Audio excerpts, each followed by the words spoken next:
নমস্কাৰ। নমস্কাৰ, মই শ্বহীদ কৰ্মেশ্বৰ তালুকদাৰ হাইস্কুলৰ সহকাৰী শিক্ষক। আমাৰ ছাত্ৰ ছাত্ৰীসকলে এইটো প্ৰজেক্ট বনাইছে, তোমালোকে দেখুৱাই দিবা কি প্ৰজেক্ট আনিছা। নমস্কাৰ, মোৰ নাম শ্ৰী মৌচম তালুকদাৰ। মই সপ্তম শ্ৰেণীত পঢ়োঁ।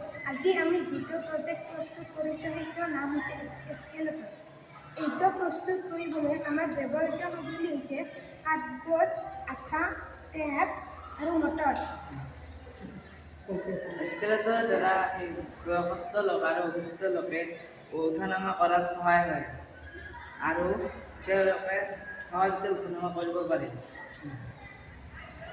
যাৰ দ্বাৰা তেওঁলোকৰ সহায় হয়।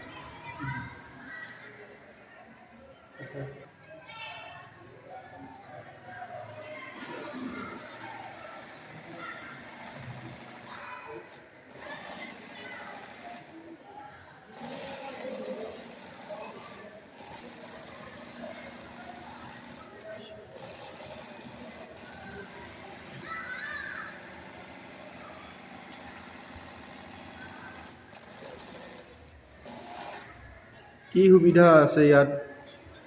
ইয়াৰ দ্বাৰা মানুহবিলাকে অসুস্থ লোক বয়সস্থ লোক সকলোৱে সহজতে উঠা নমা কৰাত কৰিব পাৰে। হয় নেকি? ইয়াত বিদ্যুৎ শক্তি ব্যৱহাৰ হ'ব না? হ'ব। বিদ্যুৎ শক্তি ব্যৱহাৰ হ'ব। ঠিক আছে।